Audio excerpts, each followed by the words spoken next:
Le corté las mangueras de los frenos. Nos vemos en su funeral mañana. Mi hijastro susurró esas palabras desde la cocina. Mi esposa estaba sentada frente a él en la mesa. Ninguno de los dos sabía que yo estaba parado justo del otro lado de la puerta del garaje. Por un segundo, honestamente me pregunté si había escuchado mal. Tenía 66 años. Mi audición ya no era la misma de antes. Demasiadas décadas trabajando con llaves de impacto, compresores de aire y motores diésel pesados en el calor de Texas, me habían dejado pidiendo a la gente que repitiera las cosas. Pero no había nada malo con mi audición esa tarde. La voz de Diego pasó por la pequeña abertura de la puerta tan clara como una radio junto a mi oído. Silvia bajó la voz. Le dijo que dejara de decir esas cosas. Diego le respondió que no estaba bromeando. Mis dedos se apretaron alrededor de la manija de metal de la puerta. Había salido de la terapia física 20 minutos antes, porque mi rodilla derecha se había hinchado como una toronja. La terapeuta quería que me quedara a ponerle hielo. Yo le dije que tenía chícharos congelados en casa y un sillón reclinable que no olía a desinfectante. Normalmente, me habría detenido en la tienda de repuestos en la avenida principal para comprar filtros y un termo nuevo. Diego sabía eso. Toda la familia sabía que yo manejaba mi troca hacia el lago todos los viernes por la mañana antes del amanecer. Probablemente por eso se sentía seguro hablando en mi cocina a las 3:20 de la tarde. La silla de Silvia raspó contra el piso de mosaico. Ella le preguntó qué había hecho exactamente. Diego soltó un suspiro lento, como si ella fuera la que estaba haciendo la conversación difícil. Le dijo que se había asegurado de que la troca no me llevara hasta el final de la colina. Mi mano izquierda buscó la pared. Me dolía la rodilla, pero no era por eso que necesitaba apoyo. Silvia le ordenó que lo arreglara. Le dijo que las cosas no funcionaban así, que saliera en ese mismo momento y deshiciera lo que fuera que había hecho. Diego se rió, una sola vez, sin una gota de humor. Le dijo que yo revisaba esa troca cada semana, que si se metía debajo de nuevo, alguien podría verlo. La voz de Silvia bajó tanto que apenas pude escucharla. Le recordó que él había dicho que solo quería asustarme. Diego le respondió que había dicho lo que ella necesitaba escuchar. Esa oración me hizo algo que la primera no había logrado. La primera fue una amenaza contra mi vida. La segunda me dijo que mi esposa sabía lo suficiente como para estar asustada antes de que yo entrara. Empujé la puerta del garaje 1 centímetro más. Diego estaba sentado de espaldas a mí. Llevaba la camisa azul que yo le había comprado para una entrevista de trabajo 2 años atrás. Tenía un codo sobre la mesa y una taza de café en la mano. Estaba tan tranquilo como un hombre hablando del clima en San Antonio. Silvia estaba de frente a mí, pero sus ojos estaban fijos en él. Su piel se había puesto pálida alrededor de la boca. Ella le preguntó qué pasaría cuando la policía investigara. Diego le contestó que no lo harían. Troca vieja, conductor viejo, camino malo. Mi troca era una Ford F-150 del año 2008. Tenía casi 200,000 millas, pero yo la mantenía mejor de lo que mucha gente mantiene sus casas. La había comprado cuando mi taller, el taller de diésel y grúas de Mateo, todavía tenía 12 empleados y una lista de espera para trabajos de transmisión. Esa Ford había jalado piezas, cajas de herramientas, automovilistas varados y más de un árbol de Navidad. Diego sabía eso. Yo le enseñé a cambiarle el aceite cuando tenía 17 años. Se había quejado todo el tiempo. Silvia le dijo que yo me daba cuenta de todo. Diego respondió que ya no. Esas palabras me pegaron más fuerte de lo que esperaba. Diego continuó hablando. Dijo que yo olvidaba dónde ponía mis lentes, que tomaba pastillas para las rodillas, que la mitad de la familia ya pensaba que yo me estaba volviendo lento.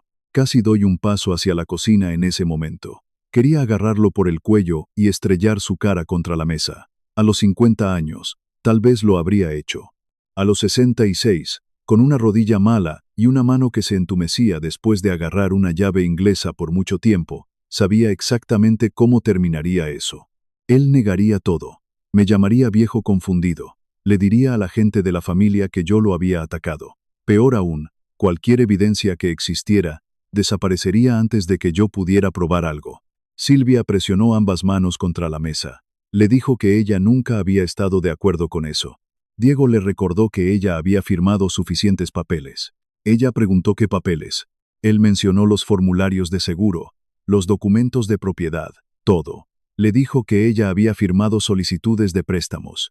Diego se inclinó hacia ella. Le advirtió que si me llamaba, le diría a la policía que ella lo había ayudado, que entonces ella podría explicar por qué su nombre estaba en todo. Silvia se le quedó viendo. Yo esperé. 5 segundos, 10 segundos. Esperé a que ella gritara mi nombre. No lo hizo. Ese silencio dolió de una manera muy diferente. Diego tenía 14 años cuando Silvia y yo empezamos a salir. Su padre biológico, Javier, vivía cerca de la frontera. Su relación ya se había echado a perder. Yo nunca intenté reemplazar a Javier. Solo intenté darle a Diego algo de estabilidad. Pagué parte de su colegiatura en el colegio comunitario. Le di un jale barriendo las bahías en mi taller. Luego le enseñé el trabajo básico de reparación. Cuando lo arrestaron por manejar borracho a los 24 años, le conseguí un abogado. Cuando su negocio de detallado de autos fracasó, le cubrí 3 meses de renta porque Silvia tenía miedo de que perdiera su apartamento.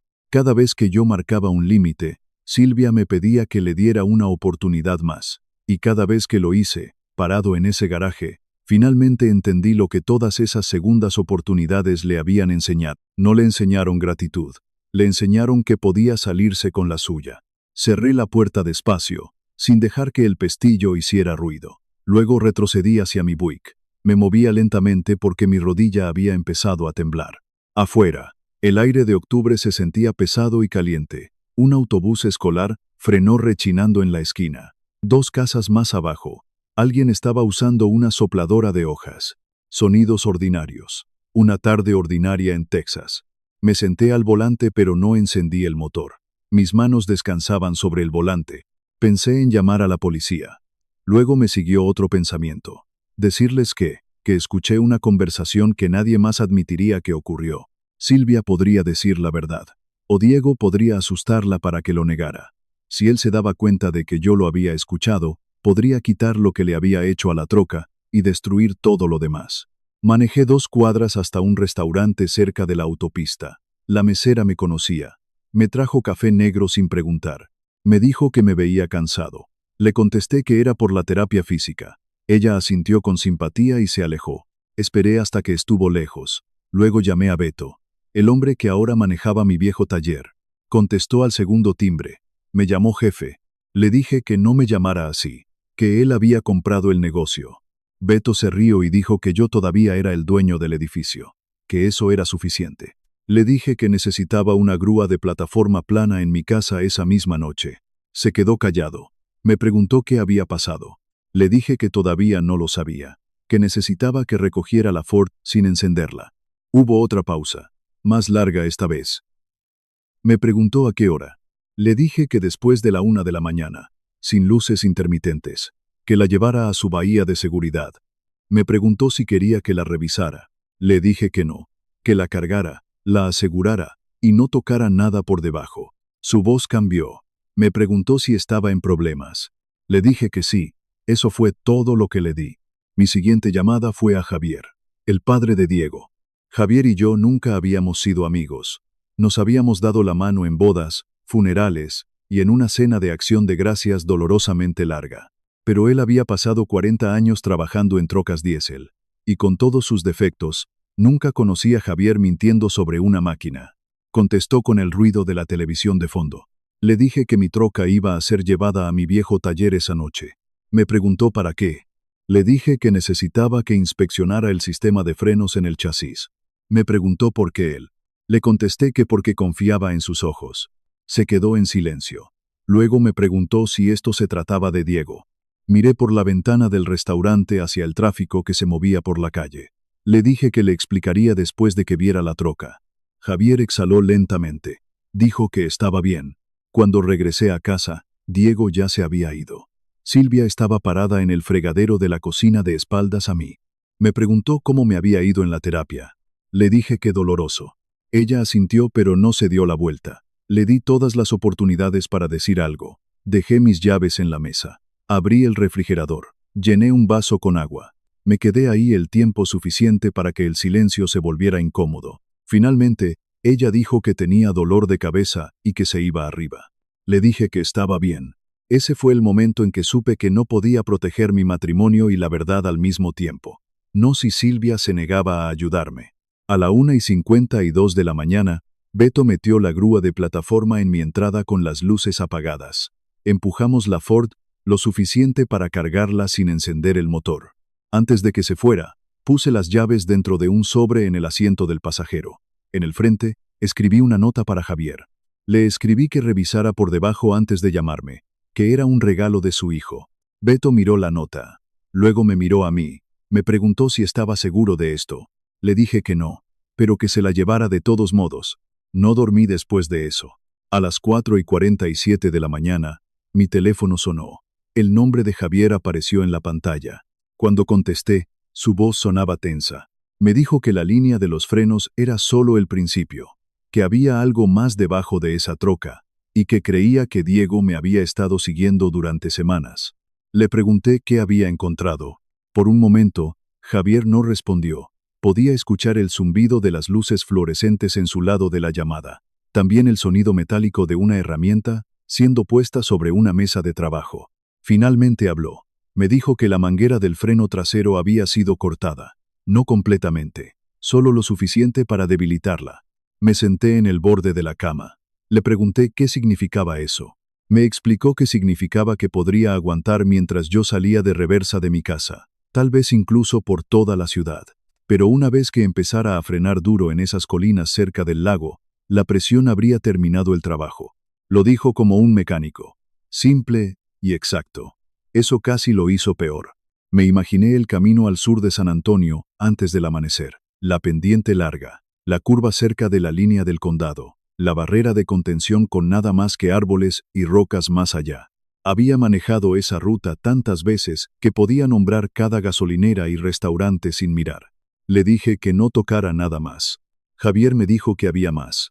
Apreté el teléfono más fuerte contra mi oreja. Javier continuó. Me dijo que había un rastreador magnético pegado detrás del chasis trasero. Una unidad negra pequeña. Fácil de pasar por alto a menos que supieras dónde buscar. Le pregunté si era un rastreador. Me dijo que parecía uno, que no lo había quitado. Le ordené que lo dejara exactamente donde estaba. Me dijo que había tomado 3 fotos, desde diferentes ángulos. Le dije que estaba bien, que se detuviera ahora. Javier soltó una risa seca. Me dijo que todavía sonaba como el dueño del taller. Le contesté que sonaba como un hombre que no quería que le arruinaran la evidencia. Las palabras salieron más firmes de lo que me sentía. Llamé a Beto a continuación. Ya estaba despierto, esperando en el taller instrucciones. Le dije que no levantara la troca, que no limpiara nada, que ni siquiera se recargara en ella. Me preguntó si iba a llamar a la policía. Le dije que sí. Esa fue la primera vez que dije la decisión en voz alta. Hizo que todo fuera real. A las 5:30, estaba sentado en la mesa de mi cocina, con ambas manos envueltas alrededor de una taza de café. Silvia todavía estaba arriba. La casa se veía exactamente igual que el día anterior. El correo apilado junto al frutero, una lista del mandado a medio terminar bajo un imán, sus lentes de lectura junto al fregadero, pero ya no se sentía como mi hogar. Llamé al departamento de policía de San Antonio. Expliqué que tenía razones para creer que alguien había dañado intencionalmente mi vehículo. Lo mantuve simple. La operadora preguntó dónde estaba la troca, si alguien la había manejado, y si la persona sospechosa estaba dentro de mi casa. Le dije que no, que él no vivía aquí. Me preguntó si me sentía seguro donde estaba ahora. Miré hacia la escalera. Le contesté que no estaba seguro. Un oficial llegó primero, seguido unos 40 minutos después por la detective Valeria. Era una mujer compacta, con el cabello oscuro recogido en una cola de caballo baja. Tenía el tipo de expresión tranquila que te hace elegir tus palabras con cuidado. Nos encontramos en el taller de diésel poco después de las 7. Beto abrió la bahía trasera y levantó la puerta de metal. Mi Ford estaba bajo las luces blancas del taller. Todavía tenía polvo a lo largo de las llantas. Una hoja seca atrapada bajo el limpiaparabrisas. Valeria se detuvo a varios metros de distancia. Preguntó quién había tocado el vehículo después de que fue sacado de mi propiedad. Le dije que Beto lo había cargado, que Javier lo había inspeccionado visualmente, que había tomado fotografías pero había dejado las áreas dañadas en paz. Ella miró a Javier. Le dijo que él era el padre biológico de la persona de la que yo sospechaba. La mandíbula de Javier se apretó. Dijo que sí, Valeria le dijo que eso podría importar más tarde, pero que por ahora le dijera exactamente lo que había hecho. Javier la guió paso a paso. No exageró, no defendió a Diego. Explicó dónde se había parado, qué luz había usado y cómo había detectado el corte parcial. Un técnico de la escena del crimen fotografió la troca antes de quitar el rastreador. Otro oficial documentó la manguera del freno. Valeria se volvió hacia mí. Me pidió que le dijera lo que había escuchado. Repetí la conversación de la cocina, cada línea que pude recordar. Ella tomó notas sin reaccionar. Cuando terminé, me preguntó si había grabado algo de eso. Le dije que no. Me preguntó si mi esposa lo había escuchado. Le dije que sí. Me preguntó si ella lo confirmaría. Miré hacia la puerta abierta de la bahía. Le contesté que no lo sabía. Valeria cerró su libreta. Me dijo que la declaración era importante, pero que la evidencia física y los registros digitales tendrían más peso. Me ordenó que no confrontara a mi hijastro, que no le dijera dónde estaba la troca. Le dije que no planeaba hacerlo. Me dijo que eso era bueno, que la gente comete errores cuando cree que todavía tiene el control. A las 6:35, antes de que yo hubiera salido del taller, el teléfono de Beto sonó. Revisó la pantalla. Era la cámara de mi casa. Casi me había olvidado del viejo sistema de timbre que Silvia insistió en que instaláramos después de que un paquete desapareció la Navidad pasada. Beto giró el teléfono hacia mí. Diego estaba parado en mi porche delantero sosteniendo 2 vasos de café. Tocó el timbre, esperó, luego miró hacia la entrada de los carros. Incluso a través de la pequeña pantalla, vi el cambio en su postura. Bajó del porche y se quedó mirando el espacio vacío donde la Ford solía estar estacionada. Valeria me dijo que me fuera a casa, que actuara normal, que lo dejara hablar. Para cuando me estacioné en la entrada con el Buick, Diego estaba parado junto a su carro. Sonrió cuando me bajé, pero la sonrisa no le llegó a los ojos. Me dio los buenos días. Dijo que pensó en traerme café antes de que me fuera al lago. Me tendió el vaso. Lo tomé. Le dije que era muy considerado de su parte. Su mirada se desvió más allá de mí. Me preguntó dónde estaba la troca. Le dije que había hecho un ruido anoche, que había pedido que la remolcaran. Me preguntó qué tipo de ruido. Le dije que era difícil de decir. Me preguntó a qué taller. Miré hacia abajo, a la etiqueta del vaso, café negro. Recordaba cómo me gustaba. Ese pequeño detalle casi rompe algo dentro de mí. Le pregunté por qué quería saber. Se encogió de hombros. Dijo que solo tenía curiosidad. Le dije que Beto la estaba revisando. La cara de Diego se quedó inmóvil. Quería saber si Beto la había encendido. Respondí que no. Insistió en preguntar si alguien la había manejado. Le recordé que se la habían llevado en grúa. Entonces, soltó la pregunta clave. Indagó si le habían revisado los frenos traseros. La pregunta salió demasiado rápido. Por medio segundo, ninguno de los dos habló. El calor de la mañana ya empezaba a sentirse pesado sobre el cemento. Luego le di una sonrisa cansada. Le dije que a mi edad, cada ruido sonaba como si viniera de los frenos traseros. Se rió, pero fue una risa aguda y breve. Dijo que claro, que seguro era eso. Metió las manos en los bolsillos de su chaqueta. Dijo que bueno, que tal vez no era nada. Le contesté que tal vez. Se quedó otro minuto hablando del clima y del tráfico en la autopista. Yo asentí donde era apropiado. Luego se subió a su carro y cerró la puerta. No se fue. Se quedó ahí sentado con el teléfono presionado contra la oreja, mirando a través del parabrisas durante casi 4 minutos. Silvia bajó las escaleras mientras yo lo observaba desde la ventana de la sala. Me preguntó si ese era Diego. Le dije que sí. Miró hacia la entrada. Me preguntó por qué estaba aquí tan temprano. Le dije que él pensaba que yo iba a manejar hacia el lago. Su cara se tensó. Me volví hacia ella. Le dije que la troca había sido saboteada. Ella se agarró del respaldo de una silla. Preguntó qué.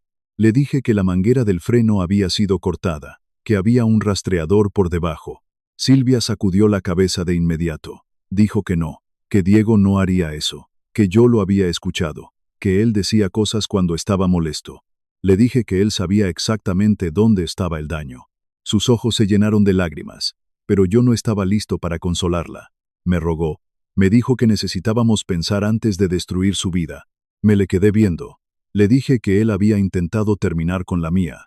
Las palabras quedaron flotando entre nosotros en la sala. Silvia se sentó lentamente. Susurró que él estaba en problemas financieros. Le pregunté cuánto. Dijo que no lo sabía. Le dije que esa no era una respuesta. Me explicó que él había pedido dinero prestado a personas a las que no debía. ¿Y los papeles? Sus ojos bajaron. Dijo que él le había dicho que eran formularios de préstamos temporales, que necesitaba su firma porque su crédito era malo. Le pregunté dónde estaban. Dijo que él se los había llevado. Di un paso lejos de la mesa. Ella alcanzó mi manga. Me dijo que nunca había estado de acuerdo en lastimarme. Creí esa parte. Pero creer no era lo mismo que confiar. Más tarde, esa tarde, la detective Valeria entrevistó a Silvia por separado. Cuando regresó a la habitación, Silvia parecía más pequeña de alguna manera. Admitió que Diego había preguntado sobre mi póliza de seguro de vida. Había preguntado si la casa pasaría automáticamente a ser de ella. También había querido saber quién controlaba la propiedad del viejo taller si yo moría. Para entonces, Javier había llegado desde la frontera. Estaba parado cerca de la máquina expendedora en el vestíbulo de la estación de policía, dando vueltas a su gorra en las manos. Me dijo que lo sentía. Le dije que él no había cortado la línea.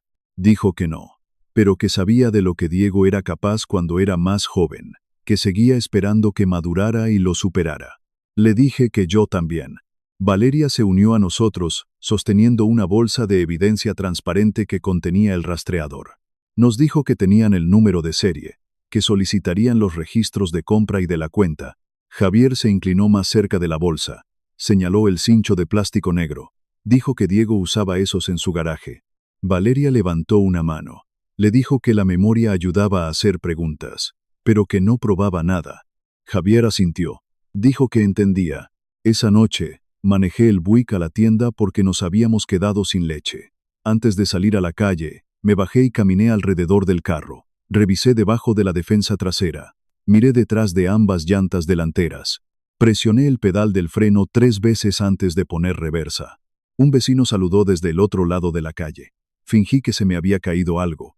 Esa era la parte que más odiaba. No el miedo a Diego, sino la forma en que ese miedo había entrado en cada cosa ordinaria que hacía. A las 9:15, Valeria llamó. Me dijo que habían rastreado la compra del rastreador, que había sido comprado hacía 4 meses con una tarjeta prepagada. Le dije que eso sonaba como un callejón sin salida. Me dijo que tal vez, pero que la cuenta usaba un correo electrónico de recuperación. Esperé. Me dijo que el correo electrónico pertenecía a Silvia. Miré al otro lado de la habitación a mi esposa. Estaba sentada en el sofá con una cobija sobre las rodillas. Le dije a Valeria que Silvia decía que nunca había visto el rastreador. Valeria respondió que ella podría estar diciendo la verdad, pero que alguien tenía acceso a su cuenta. Silvia levantó la vista hacia mí. Yo no había dicho una palabra, pero debió haber visto la respuesta en mi cara. Esa noche, ni Silvia, ni yo dormimos mucho. Ella se quedó en el cuarto de huéspedes. Yo me quedé en el nuestro, mirando el ventilador de techo girar lentamente sobre mí. Alrededor de las 2 de la mañana, me di por vencido. Caminé a la cocina y preparé un café que sabía a tierra quemada. Silvia bajó 20 minutos después. Llevaba puesta una de mis viejas sudaderas. Ninguno de los dos se disculpó. Ninguno de los dos sabía cómo. Se paró junto al fregadero con ambas manos envueltas alrededor de una taza. Dijo en voz baja que no lo sabía. La miré por encima del borde de mi taza. Le dije que le creía. Dejó escapar un suspiro tembloroso. Le dije que de todos modos había afirmado cosas que no entendía. Sus hombros cayeron. Dijo que lo sabía. Nos sentamos en silencio hasta que el reloj sobre la estufa marcó las 6.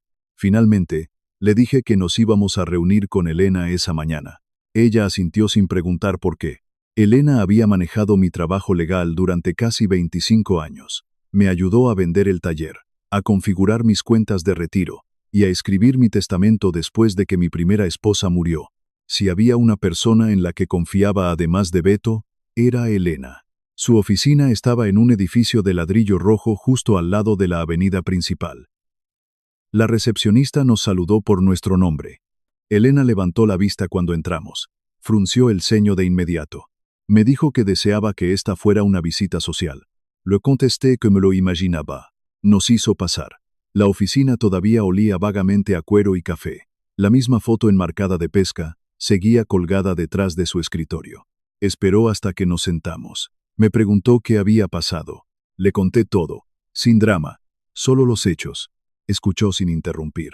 De vez en cuando escribía notas en el margen de una libreta amarilla. Cuando terminé, cruzó las manos. Dijo que tenía una primera pregunta. Miró directamente a Silvia. Le preguntó si Diego alguna vez había hecho preguntas detalladas sobre mi patrimonio. Silvia asintió lentamente. Dijo que pensó que él estaba tratando de aprender. Elena le preguntó qué había preguntado exactamente. Silvia dijo que él quería saber qué pasaba si yo moría primero. Elena escribió algo. Preguntó si había algo más. Silvia dijo que él había preguntado sobre el seguro de vida, la casa, el taller de reparaciones. Vi cambiar la expresión de Elena. No era miedo, era reconocimiento. Abrió el cajón de mi archivador. Dijo que íbamos a revisar esto con cuidado. Durante la siguiente hora, extendió documentos sobre la mesa de conferencias. Testamento, fideicomiso, escrituras de propiedad, seguros, cuentas de retiro. Explicó cada uno en español claro. Dijo que si yo moría hoy, Silvia recibía el seguro de vida. Silvia parecía enferma. Elena continuó. Dijo que Silvia también se convertía en la única dueña de la casa matrimonial por cómo estaba escrita la escritura. Deslizó otro documento hacia adelante. Dijo que el viejo taller de reparaciones era diferente. Me incliné hacia adelante. Pregunté cómo. Me recordó que nunca transferí la propiedad después de vender el negocio, que me había quedado con la tierra. Le dije que era correcto. Tocó la página. Dijo que esa propiedad seguía siendo mía. Silvia parecía confundida. Dijo que entonces Diego no lo heredaría automáticamente. Elena casi sonrió. Dijo que no, que él no heredaría nada directamente. Fruncí el ceño. Pregunté entonces por qué haría todo esto. Elena respondió antes de que Silvia pudiera hacerlo. Dijo que porque él nunca necesitó heredar directamente. Miró hacia Silvia. Dijo que si ella recibía el dinero del seguro. Silvia terminó la oración ella misma. Dijo que se lo podría dar a Diego. Elena asintió. Y dijo que si él la convencía de transferir la propiedad del taller de reparaciones después, todo encajaba de repente. Diego no estaba tratando de heredar. Estaba tratando de heredar a través de Silvia. Elena no había terminado. Le preguntó a Silvia qué papeles le había pedido Diego que firmara. Silvia abrió su bolsa. Dijo que había encontrado estos. Entregó un grueso folder manila. Dijo que lo había encontrado debajo del viejo escritorio de Diego cuando limpió ayer. Elena vació el folder. Solicitudes de préstamos, formularios bancarios, papeles de seguros. Luego se detuvo. Sacó 3 páginas y las puso separadas. Preguntó qué eran estas. Silvia se inclinó más cerca. Dijo que nunca las había visto. Elena le dijo que contenían su firma. Silvia frunció el ceño. Dijo que esa era su firma. Elena señaló más arriba en la página. Le dijo que mirara las iniciales. Silvia parpadeó. Dijo que no eran suyas. Elena asintió. Dijo que su firma parecía genuina. Levantó otra página, pero que estas iniciales fueron escritas por alguien más. Página tras página revelaba lo mismo. Diego había mezclado documentos legítimos con fraudulentos. Silvia había firmado las páginas finales confiando en lo que él le decía. Las páginas anteriores habían sido cambiadas en secreto. Elena suspiró. Dijo que ya había visto esto antes. Silvia se tapó la boca. Dijo, Dios mío. Elena le dijo que parecía haber un poder notarial limitado. Pregunté ¿para quién? ¿Para Diego? Silvia miró al vacío. Dijo que nunca había estado de acuerdo con eso. Elena le dijo que le creía. Señaló más abajo.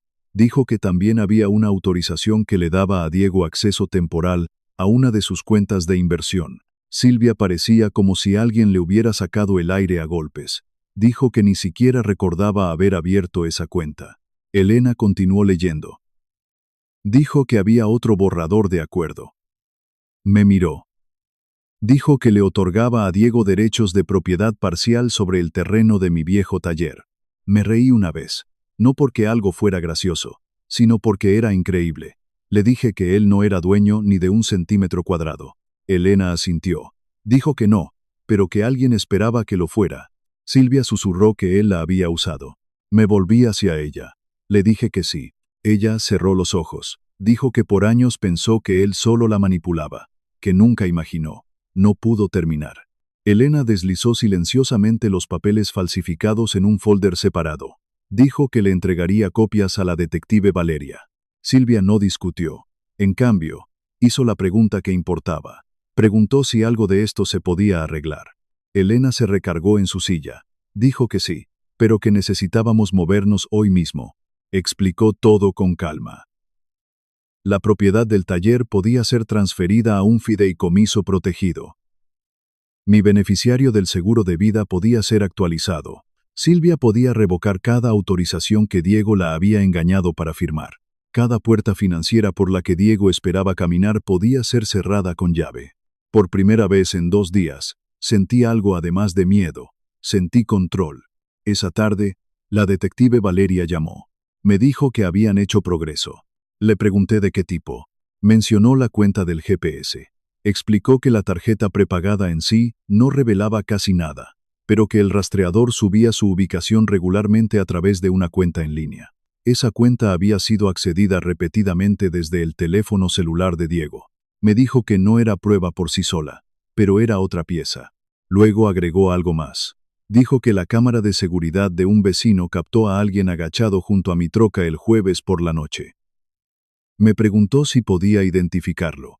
Le dije que no, que la imagen era demasiado oscura, que entonces no ayudaba mucho. Ella me corrigió. Dijo que ayudaba a establecer el tiempo. Aprecié su honestidad. Nunca exageraba. Solo apilaba los hechos uno por uno. El miércoles por la noche, mi teléfono sonó. El nombre de Diego apareció en la pantalla. Casi lo ignoro. En cambio, contesté. Me dijo hola. Noté que no me había llamado papá en años. Le pregunté qué pasaba. Me preguntó si me sentía mejor. Le dije que ahí la llevaba. Me dijo que había escuchado que yo andaba actuando nervioso. No le contesté. Se rió entre dientes. Dijo que Silvia se preocupaba demasiado. Le dije que estaba seguro de que sí. Su voz se suavizó. Me dijo que la memoria cambia cuando la gente envejece. Ahí estaba. No era una amenaza. No era una acusación. Era una semilla. Me dijo que probablemente yo imaginaba la mitad de lo que sea que me había asustado. Miré por la ventana hacia el estacionamiento vacío. Le pregunté si eso creía. Se rió ligeramente. Dijo que yo había estado olvidando pequeñas cosas últimamente. Mis lentes, mis citas, el control de la televisión. Le dije que a veces olvidaba dónde dejaba mi café. Me dijo que él también. Siguió hablando. Dijo que el abuelo de su amigo empezó a ver cosas antes de que le diagnosticaran demencia. No había enojo en mi pecho. Solo claridad. Diego no solo estaba tratando de matarme, había estado preparando una historia de respaldo. Si yo sobrevivía, simplemente me convertiría en un viejo que no podía recordar la realidad correctamente. Le dije que apreciaba su preocupación, que él siempre me cuidaba. La línea se quedó en silencio. Luego contestó con cuidado. Dijo que todavía lo hacía. Cuando colgamos, me quedé perfectamente quieto durante casi 1 minuto. Esa conversación me asustó más que escuchar sobre la línea de los frenos, porque probaba la planificación. Él estaba construyendo mi locura, ladrillo por ladrillo, para que nadie me creyera. A la mañana siguiente, era viernes, y el sol de San Antonio ya calentaba el cemento antes de las 8. Manejé mi Buick hacia la oficina de Elena. Cada vez que frenaba en un semáforo, mi rodilla derecha palpitaba. Pero el dolor físico no era nada comparado con el peso en mi pecho.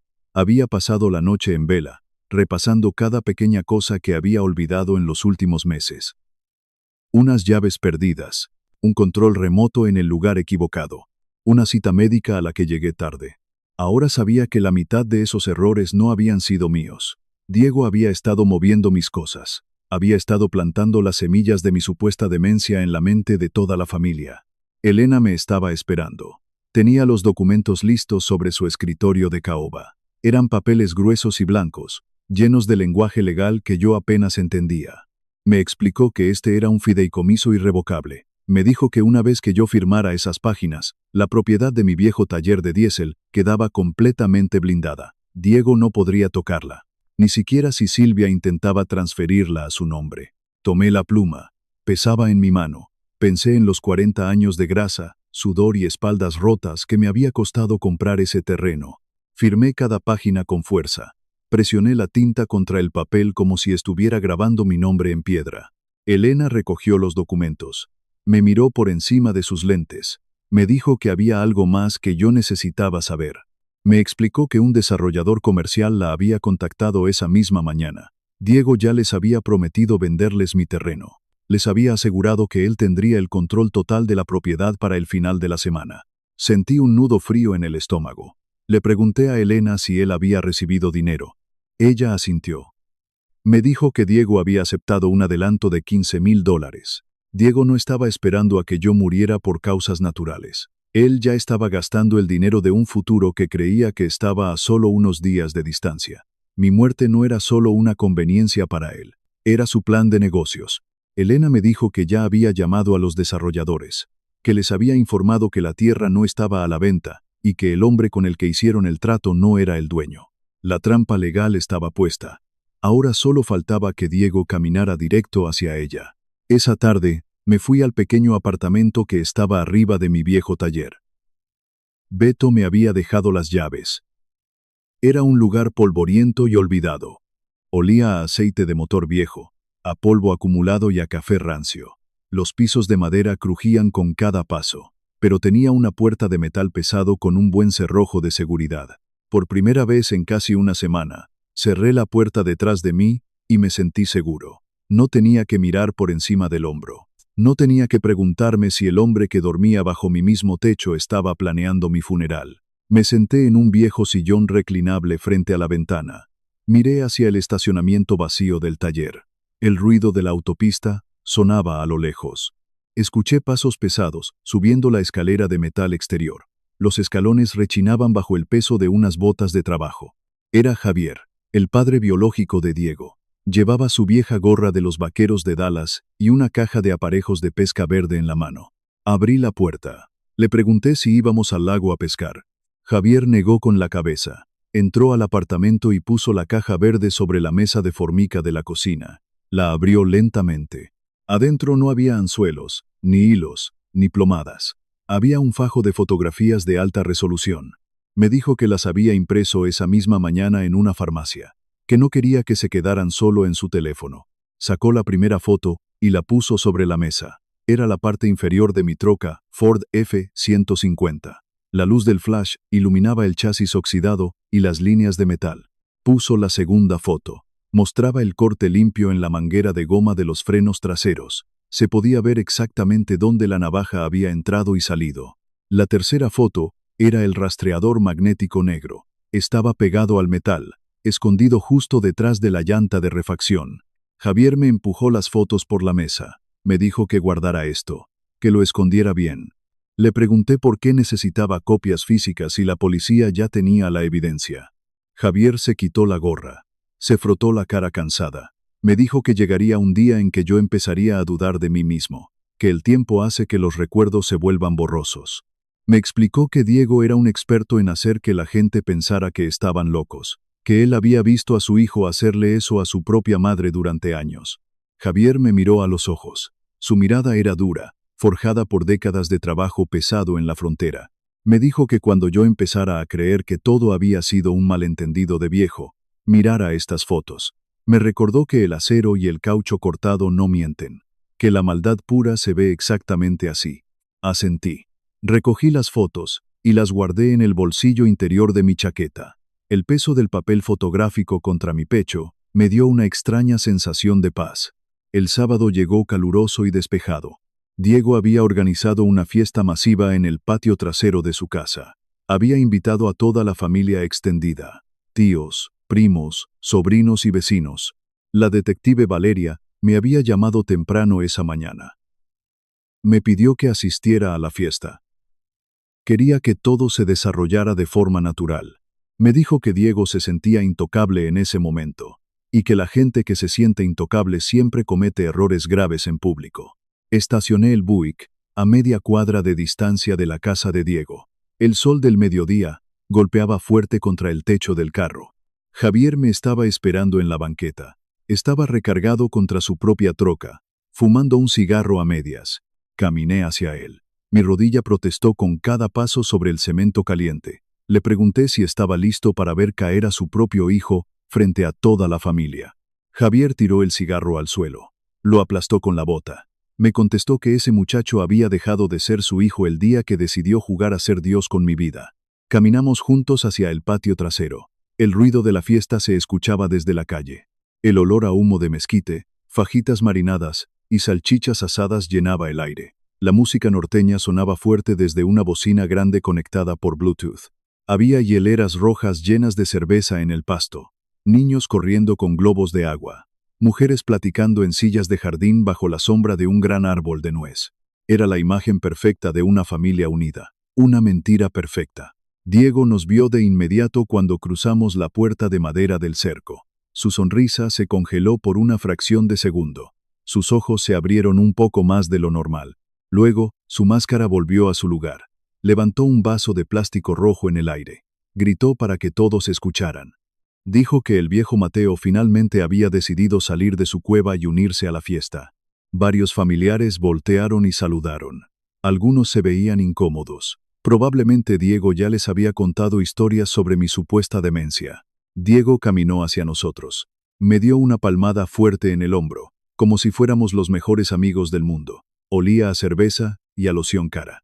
Me dijo que había elegido el día perfecto para venir, que tenía grandes noticias para todos.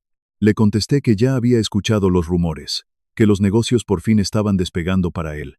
Le sostuve la mirada. Le dije que esperaba que no se hubiera gastado el dinero todavía.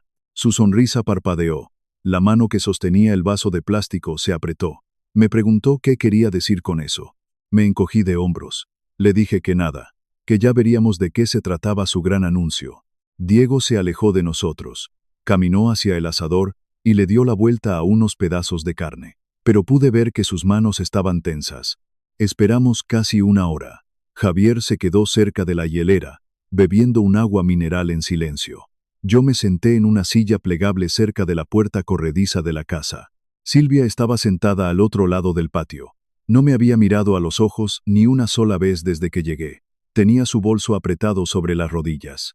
Finalmente, Diego decidió que era el momento. Apagó la música desde su teléfono. Se subió al pequeño balcón de madera de su patio para quedar por encima de todos. Llevaba un folder de cartón en la mano. Pidió la atención de la familia. Los tíos bajaron sus cervezas. Las primas dejaron de platicar. Incluso los niños se quedaron quietos al ver el tono serio de Diego. Diego se aclaró la garganta. Dijo que había estado trabajando en un proyecto comercial muy grande durante los últimos meses. Un proyecto que iba a asegurar el futuro financiero de toda la familia. Habló sobre inversiones, sobre bienes raíces comerciales, sobre cómo era hora de que la nueva generación tomara las riendas y modernizara los viejos negocios. Esperé a que terminara su discurso introductorio. Esperé a que el patio se quedara en completo silencio. Luego hablé. Mi voz sonó fuerte y áspera, cortando el aire pesado de la tarde. Le pregunté a Diego que, antes de que nos contara sobre su nuevo imperio de bienes raíces, no debería ser el dueño legal de la tierra primero. Todas las cabezas en el patio se giraron hacia mí. La sonrisa arrogante desapareció de la cara de Diego. Por primera vez en toda la semana, vi incertidumbre real en sus ojos, una grieta en su armadura de mentiras. Trató de reírse, una risa forzada y hueca. Dijo que el abuelo Mateo estaba un poco confundido hoy, que se le olvidaban las cosas. Diego levantó el folder. Dijo que de hecho, ahí traía los papeles firmados que probaban que él estaba a cargo. Antes de que pudiera abrir el folder, Silvia se levantó de su silla de jardín. Estaba temblando de pies a cabeza. Su rostro estaba pálido. Sostenía un sobremanila grueso contra su pecho como si fuera un escudo. Su voz salió débil al principio, pero luego encontró fuerza. Dijo que ella tenía los papeles originales. Diego la miró desde el balcón. Le dijo que se sentara, que no era el momento para esto. Silvia dio un paso hacia el centro del patio. Dijo en voz alta que ella pensó que estaba firmando papeles para un préstamo personal, que confió en su propio hijo. El patio entero se quedó en un silencio sepulcral. Lo único que se escuchaba era el chisporroteo de la grasa cayendo sobre el carbón caliente en el asador. Silvia levantó los documentos para que los tíos y primos más cercanos pudieran verlos. Dijo que Diego había mezclado páginas falsas con las verdaderas, que había falsificado sus iniciales para robarle el taller a Mateo. Diego bajó del balcón de un salto. Su cara estaba roja de furia. Le gritó a su madre que se callara, que yo le había lavado el cerebro. En ese exacto momento, la puerta de madera del cerco lateral se abrió de golpe. La detective Valeria entró al patio. Llevaba su placa colgada del cuello y su arma de servicio en la cadera. Detrás de ella, venían 2 oficiales de policía uniformados del departamento de San Antonio. La cara de Diego pasó del rojo al blanco papel en un segundo. Miró a Silvia. Luego a la policía. Luego a mí. Retrocedió un paso, chocando contra una mesa de plástico. Forzó una risa nerviosa. Preguntó qué se suponía que era esta broma. Preguntó si alguien había llamado a los policías por el ruido de la música. Valeria dio un paso adelante. Su tono era frío, metódico y absolutamente profesional. Dijo su nombre y su rango. Le pidió a Diego que mantuviera las manos donde ella pudiera verlas en todo momento. Un par de tías rápidamente agarraron a los niños más pequeños y se los llevaron hacia el interior de la casa. Nadie quería que los niños vieran lo que estaba a punto de pasar. Diego sacudió la cabeza. Me señaló con el dedo tembloroso. Le preguntó a la detective si de verdad yo había llamado a los policías porque mi vieja troca necesitaba reparaciones. Gritó que yo estaba perdiendo la cabeza, que yo inventaba cosas, que necesitaba ayuda psiquiátrica. Me levanté de mi silla. Caminé lentamente hacia el centro del patio. Lo miré fijamente a los ojos. Le dije que no llamé a la policía por un problema mecánico. Le dije que llamé a la policía porque alguien intentó asegurarse de que yo nunca regresara a casa vivo. Valeria sacó un sobre de evidencia grande. Sacó las mismas fotografías que Javier me había mostrado en el apartamento. Se las mostró a Diego frente a toda la familia. La manguera cortada. El rastreador magnético. Diego apenas las miró. Cruzó los brazos sobre el pecho. Dijo que no sabía nada de eso. Que cualquier mecánico barato podría haber hecho ese corte. Que las trocas viejas se rompen todo el tiempo. Javier dio un paso al frente. Salió de la sombra del árbol. Todos los familiares voltearon a verlo. El padre biológico, parado frente al hijo que había abandonado el buen camino. Javier habló con una voz profunda que resonó en todo el patio. Dijo que él había pasado 42 años reparando motores diésel y frenos de aire en la frontera. Señaló la foto en la mano de la detective. Dijo que esa manguera no se desgastó por el tiempo. No se agrietó por el sol de Texas. No falló por la presión. Javier dijo que alguien se metió debajo de esa troca, midió el ángulo perfecto, metió una navaja afilada y la cortó a propósito. Solo lo suficiente para que fallara en una bajada. Javier miró directamente a su hijo. Le dijo que no insultara la inteligencia de toda la familia fingiendo que eso era un desgaste normal. Diego tragó saliva. El sudor le brillaba en la frente. Se volteó hacia Silvia. Le rogó. Le dijo que él solo estaba tratando de ayudar a la familia. Que yo estaba viejo y que alguien tenía que tomar el control antes de que yo arruinara el patrimonio. Silvia empezó a llorar. Las lágrimas le corrían por las mejillas, pero no retrocedió.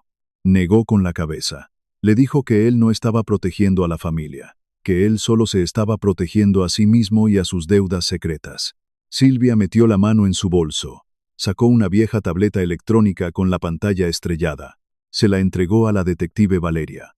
Dijo que la había encontrado escondida en el cuarto de visitas, que ahí estaban todos los mensajes de Diego con los prestamistas, todas las pruebas de sus deudas. Diego dio un paso hacia la detective, intentando arrebatarle la tableta. Los 2 oficiales uniformados pusieron sus manos sobre sus cinturones de servicio. Diego se detuvo en seco. Desde la puerta corrediza de la casa, salió Elena, mi abogada. La mayoría de los familiares ni siquiera se habían dado cuenta de que ella estaba ahí adentro, esperando la señal. Llevaba un traje sastre gris y un maletín de cuero negro. Elena se paró junto a mí. Abrió su maletín. Dijo en voz alta que ella era mi representante legal. Le informó a Diego que la propiedad del viejo taller ahora estaba metida en un fideicomiso irrevocable. Que la tierra nunca podría ser transferida a su nombre, sin importar cuántos papeles falsificara. Elena añadió el golpe final, el golpe de gracia. Dijo que el desarrollador comercial ya había sido informado del fraude, y que los abogados de esa empresa estaban exigiendo la devolución inmediata de sus $15,000, que si el dinero no estaba en su cuenta para el lunes, presentarían cargos federales por fraude electrónico. Diego pareció como si le hubieran sacado todo el aire de los pulmones con un bate de béisbol. Todo lo que había planeado, cada mentira que había contado, cada dólar que ya había gastado en su mente, todo se desvaneció en menos de 30 segundos frente a las personas que más quería impresionar. Me miró con puro odio. los ojos inyectados en sangre. Me preguntó si yo había planeado todo esto para humillarlo. Le contesté que no, que yo solo me estaba defendiendo, que él había planeado mi funeral alrededor de una tierra que nunca le perteneció. Valeria asintió a los oficiales. Los dos policías se acercaron a Diego. Le dijeron que estaba bajo arresto por intento de homicidio, fraude y manipulación de documentos. Le agarraron los brazos por la espalda. Le pusieron las esposas de metal. El sonido del acero haciendo clic fue lo más fuerte en todo el patio. Diego empezó a respirar rápido. El pánico finalmente rompió su fachada de arrogancia. Miró a su madre una última vez. Le rogó con voz de niño asustado. Le dijo que él podía arreglarlo, que ella siempre lo ayudaba a arreglar todo, que pagaría el dinero. Silvia se quedó perfectamente quieta. Por primera vez en toda su vida, no corrió a salvarlo. No sacó su chequera. No inventó una excusa para su comportamiento. Silvia lo miró a los ojos y susurró una sola palabra. No. Esa simple palabra cargaba 20 años de agotamiento, 20 años de decepciones, mentiras y rescates financieros. Los oficiales giraron a Diego y se lo llevaron caminando por el pasillo lateral hacia la patrulla que esperaba en la calle. El patio se quedó en silencio otra vez. La carne en el asador ya se estaba quemando, llenando el aire de humo negro. Varios primos y tíos se acercaron a mí lentamente. Se disculparon en voz baja. Me dijeron que habían creído las mentiras de Diego sobre mi memoria, que de verdad pensaban que yo estaba enfermo. Les dije que no los culpaba, que Diego era un buen mentiroso, y que yo también casi le creo. Semanas después, el calor del verano empezó a ceder en San Antonio. Yo seguía viviendo en el apartamento arriba del taller. Una tarde, el teléfono sonó. Era el fiscal del condado, un hombre con el que había coincidido en algunas reuniones comunitarias años atrás. Me informó que Diego estaba buscando un acuerdo de culpabilidad, que no quería ir a juicio. Respondí que era de esperarse. Los cobardes nunca quieren que sus secretos se lean en voz alta en una corte pública. El fiscal hizo una pausa. Agregó que había algo más que yo necesitaba saber, algo que encontraron en el teléfono y la tableta de Diego. Me explicó que Diego no solo había cortado los frenos y falsificado firmas, había estado entrando a mi baño durante meses. Tomaba fotos de mis frascos de pastillas para la presión arterial y para el dolor de rodillas. Movía los frascos del lugar, escondía mis lentes de lectura, cambiaba las llaves de mi troca de gancho. El fiscal dijo que Diego estaba construyendo un historial falso y documentado. Quería tener pruebas digitales de que yo estaba perdiendo la cabeza. Si yo sobrevivía al accidente en la colina, él usaría esas fotos y mensajes para decirle al juez y a los médicos que yo era un viejo senil, que yo olvidaba tomar mis medicinas, que yo mismo había causado el accidente por mi demencia. Me senté pesadamente en el viejo sillón reclinable. La maldad de ese plan era casi demasiado grande para entenderla. No solo quería matarme, quería borrar mi credibilidad primero. Quería asegurarse de que, si yo vivía para contar la historia, nadie en el mundo me creyera. El fiscal me preguntó si yo estaba de acuerdo con el trato que le estaban ofreciendo. 10 años en una prisión estatal de Texas. Y restitución total del dinero robado a los desarrolladores y a las cuentas de Silvia. Pensé en la opción de ir a juicio. Pensé en sentarme en una sala de madera fría durante semanas, escuchando a los abogados defensores, intentar torcer la verdad, viendo la cara de Diego todos los días. Le dije al fiscal que aceptaba el trato. No quería un juicio largo. No necesitaba la cantidad máxima de dolor para él. Solo necesitaba que estuviera encerrado donde no pudiera lastimar a nadie más. Quería paz. Un sábado frío de febrero, el taller estaba cerrado. Beto nos dejó usar la bahía trasera. Javier y yo reparamos la Ford F-150 juntos. Javier trajo mangueras nuevas, líquido de frenos de alta temperatura y su propia caja de herramientas pesadas. Trabajamos despacio. Mis rodillas crujían cada vez que me agachaba bajo el chasis. Los dedos de Javier estaban rígidos por el frío de la mañana. Purgamos las líneas de aire. Reemplazamos el caucho cortado. Apretamos cada tuerca con la llave de torque hasta escuchar el clic metálico perfecto. Fue la primera vez que me reí de verdad en meses. Dos viejos mecánicos quejándose de sus articulaciones, arreglando la máquina que casi me quita la vida. Cuando terminamos, bajamos la troca del elevador hidráulico. Javier se limpió las manos con un trapo rojo. Me dijo que yo manejara primero. Probamos la troca en la calle de servicio detrás del taller. Aceleré hasta 50 millas por hora y pisé el pedal del freno con fuerza. Las llantas rechinaron contra el pavimento. La troca se detuvo en seco, recta y segura. El pedal se sintió firme bajo mi bota. Javier asintió desde el asiento del pasajero. Dijo que esa troca iba a durar más que nosotros dos juntos. Silvia y yo estuvimos separados por 6 meses. Mucha gente en la familia pensó que yo debería divorciarme de inmediato, que no debería volver a hablarle nunca más. Pero a los 66 años, uno aprende que la gente da consejos muy seguros y rápidos sobre un dolor con el que ellos no tienen que vivir todos los días. Silvia no había planeado mi muerte, pero tampoco me había advertido cuando supo que yo estaba en peligro. Ambas cosas eran ciertas, y ambas cosas dolían. Empezamos a vernos todos los miércoles por la mañana, en un restaurante en la avenida principal. Era terreno neutral, café aguado, cabinas de vinilo rojo, y una mesera que nunca preguntaba por qué llegábamos en carros separados. Durante nuestra primera reunión, Silvia pasó 20 minutos llorando y disculpándose. La detuve. Le dije que no necesitaba una disculpa mejor elaborada. Le dije que necesitaba un comportamiento diferente. Establecimos reglas estrictas. Cuentas bancarias completamente separadas. Nada de firmar papeles sin que Elena los revisara primero. Y la regla más importante de todas. Si Diego llamaba desde la prisión estatal pidiendo dinero para la cantina o para abogados de apelación, la respuesta siempre sería no.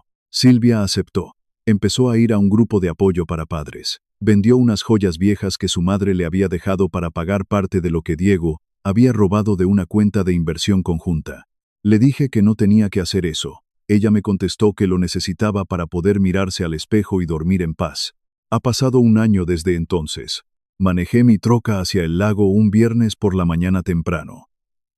El agua estaba gris y tranquila bajo el cielo nublado de Texas. Los árboles desnudos bordeaban la orilla de tierra. No pesqué nada que valiera la pena guardar, y eso hizo que fuera un viaje de pesca completamente normal y perfecto. A veces, todavía me despierto en la madrugada recordando la voz de Diego en la cocina. Lo peor de ese recuerdo no era lo que decía. Era lo práctico y tranquilo que sonaba mientras planeaba mi muerte. El tiempo no borra esa tarde. La sanación no significa olvidar, simplemente significa evitar que esa tarde sea la dueña de todas las mañanas que siguen. Durante mucho tiempo, pensé que la venganza significaba hacer que Diego sintiera exactamente lo que él me hizo sentir a mí. Miedo constante. Humillación pública. Impotencia total, pero estaba equivocado. La verdadera venganza fue seguir viviendo de manera segura en la casa que él esperaba quitarme. Fue proteger la propiedad comercial y el taller que me costó 40 años de sudor, aceite y dolor de espalda construir. Fue ver a Silvia aprender, de la manera más dura posible, que el amor de madre sin límites puede convertirse en un permiso para la crueldad. Sobre todo, mi venganza fue negarme a aceptar la versión que Diego quería inventar de mí. Yo no estaba confundido, yo no estaba perdiendo la cabeza. Yo no era desechable, y envejecer no significaba que tuviera que entregar mi juicio, mi dinero o mi vida a alguien más joven, más ruidoso o más despiadado. La edad te quita ciertas cosas, te quita velocidad, te quita fuerza en las manos, te quita la capacidad de subir escaleras sin hacer un ruido que esperas que nadie escuche. Pero también te da una claridad absoluta. Llega un punto en la vida en el que dejas de perder el tiempo explicando tus límites a las personas que se benefician económicamente de ignorarlos. Simplemente dibujas la línea en el cemento, y luego la proteges con tu vida.